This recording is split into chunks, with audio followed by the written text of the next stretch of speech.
Meet Billy the Kid Dip, two-time featherweight and super featherweight champion of the world and an international boxing sensation.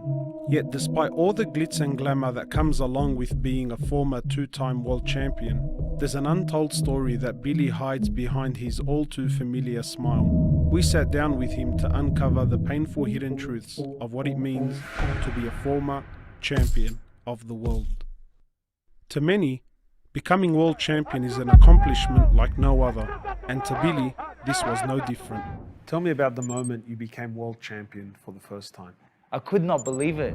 It's like that moment had finally come, like I was now champion of the world. It was like, for me, it was like, oh my, such a proud moment because my brother's gonna go to school now and tell his friends that his brother's a champion of the world. I remember this one moment where I got up on the corner post and I told him to give me the belt and the crowd was awesome and I put the belt up like that and the whole crowd just erupted like, yeah. And I was like, champion of the world, you know what I mean? Two-time champion of the world in the history books. To be crowned world champion twice is a feat not many can attest to. But for Billy, it was a dream turned reality. So can we hold that now? Yeah, for sure, no doubt. So this is it right now. You got the leopard skin and all happening. Yeah. Let's put it on, let's put it on. So that's it, that's the bad boy. That's right there. But yeah, this was everything I worked so hard for. You see, ever since Billy was a young boy, he dreamed of being champion of the world. Not for the fame and the riches, but more so for the love of the sport. When I started boxing at a young age, it was all about the trophies and the belts. It was never about money. But after winning the championship for himself, his gaze swiftly shifted to the luxurious and lavish lifestyles of those who had preceded him. I grew up watching people like Oscar De La Hoya, Shane Mosley, Prince Nassim, Mike Tyson, guys that had gone on to become multi-millionaires of their sport, like right? And I was hanging out with these people. I was in their cars, their Ferraris, their Lamborghinis, their Maybachs, their Rolls Royces, and I'm thinking to myself, that's gonna be me one day. An expectation that was in fact about to go into overdrive after he crossed paths with one of the biggest names in the boxing world. I saw Floyd Mayweather when I was in America on a holiday, and I seen him, I said, hey Floyd. He goes, yeah champ, what's up? And I said, I'm champion of the world now. And he said, we'll be in touch. That's all he said, we'll be in touch. This short encounter soon led him to being invited to join forces with one of the biggest boxing teams in America, TMT Promotions, otherwise known as the Money Team. 50 Cent and Floyd Mayweather have forged this company called TMT Promotions and they want to sign you up. I was like, man, my life is about to change now. So I get there, we're hanging out with 50 Cent now. Rolls Royces, Lamborghinis, 5-star restaurants, the best hotels. Like, I'm telling you, I'm walking through the lobby areas with 50 Cent, like right next to me, and people are saying, oh, there goes 50 Cent and Drake. And he's like, that's not Drake, that's Billy the Kid. That's the IBF champion of the world. The thought of rolling with some of the biggest names in the boxing and entertainment world was a fantasy he had only ever dreamt of. You know, these guys are the best at what they do. They know how to make money, and you know, I want to join the team and I want to make some money too. When I was signed to 50 Cent, the only thing that I had in my head was, I'm gonna buy a Ferrari, I'm gonna buy a Lamborghini, I'm gonna do this and I'm gonna do that. I spent the money before I even got it in my mind. Wallah. You were shopping already. Wahayat Allah. I was looking at cars like I was gonna buy them tomorrow. Yet as pretty as it all seemed from the outside, Billy soon found himself fighting his own internal moral dilemma. Being around these people was like ghadab, you know what I mean? Like being around 50 Cent and who I thought, man, this is gonna be amazing. I'm hanging around with 50 Cent, you know what I mean? Biggest rap star in the game at the moment and all that.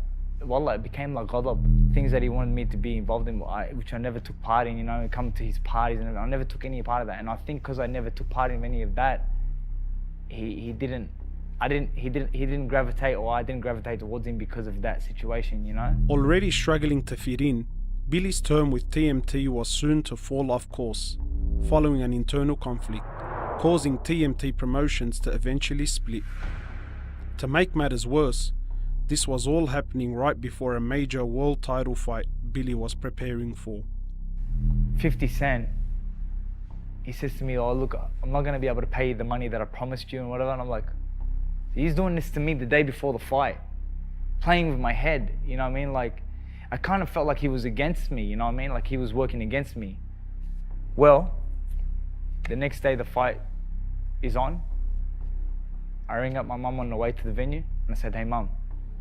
She said, yeah. I said, don't watch the fight tonight. And just like that, his short-lived dream soon came to an end. But as difficult as this was for him to stomach, nothing could prepare him for the major fight he was about to face back home after receiving a call from his wife. I'll never ever forget it. I'm sitting in the lounge room and my mum is standing directly in front of me and I get this phone call from Sarah. She goes, hey, what are you doing? I said, nothing. She goes, oh, where are you? I said, I'm at home. She goes, oh, are you sitting down? I said, yeah. She goes, oh, okay, cool. I just want to let you know, I got cancer. I said, what? She goes, I've got cancer. And I was like, you're joking. And then she just burst into tears, started crying. And I was like to my mom, I go, she's got cancer. And my mom's like, oh my God. 2 months and 10 days later, his wife sadly passed away, leaving Billy grief-stricken and at the lowest point in his life. I'm so confused. Tell me what's happened. So many voices in my head.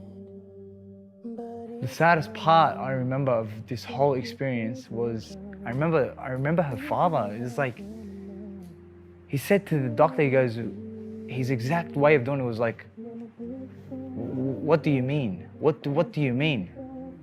What is it, money? You guys need money? Because I have money, I could do whatever you want, you know? And they were like, sir, it's got nothing to do with money or anything. We've done everything we can for Sarah and, you know, we don't think she'll be with us much longer. And the only thing going through my mind was, what good is money now? He never expected the love of his life to be taken away so soon. Yet just as Allah gives, Allah takes away. And it was a lesson that Billy learnt the hard way. The trauma that came after that is something that I wish I could turn the clock back on, you know what I mean? Because there was so much trauma that came after that point of her death, you know, like things like that I experienced, you know, like for the first time I actually went into a grave and buried Sarah. And I was just thinking, man, how did this happen? But I know life goes on, that you will leave me. Wallah, for 6 weeks straight after her death, I was a regular visitor of the cemetery, possibly 2 to 3 times a day. And I wouldn't tell anyone I was going there. I would just go there and sit there by myself. Dealing with this loss was no doubt the biggest fight Billy had seen in his career thus far. Yet by turning to his religion and reviving his connection with Allah, he was able to make it through. The only calmness that I would find in my life is through salat. That's the truth. I'm not just saying this because it's the right thing to say, but I'm telling you the truth. Anytime that I was feeling pain or hurt or upset about something, I felt like, you know what, I'm just gonna salat and just, I'm gonna ask Allah, help me, take this sorrow away from me, help me, you know, and after Sarah's death, wallah, the sorrow lasted for a long time. How has being a Muslim helped you throughout your life? I believed strongly because my father had instilled us that nothing in your life happens without the will of Allah subhanahu wa ta'ala.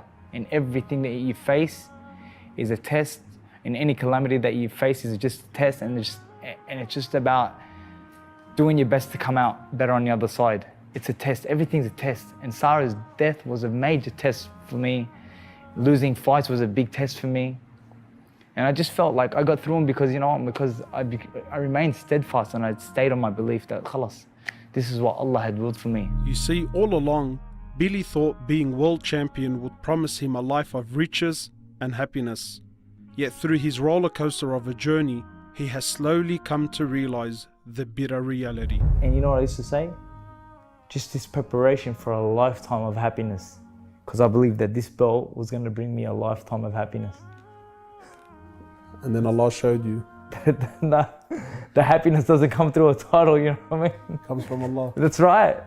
You know what I mean? As a boy, Billy used to spend his days praying to be champion of the world. Yet today, he prays for something completely different. What do you pray for now? I'll tell you what I pray for. I pray that Allah subhanahu wa ta'ala takes me while He's pleased with me. Because I know that this life is not promised. And we could be days, months, or years away from death. And I just pray that Allah subhanahu wa ta'ala keeps me steadfast and takes me only when He is pleased with me. Because this dunya means nothing. It really doesn't. You know what? You just do the best you can, inspire as much as you can, fear Allah as much as you can, and hope for Allah to take you in a time when you're ready. I ask Allah that He gives you what you ask Him for Ameen. and more. May Allah reward you, Mom. Thank you for this opportunity, Billy. We all have stories to tell, and I pray that this was a story that will remind you and I of our true purpose in life.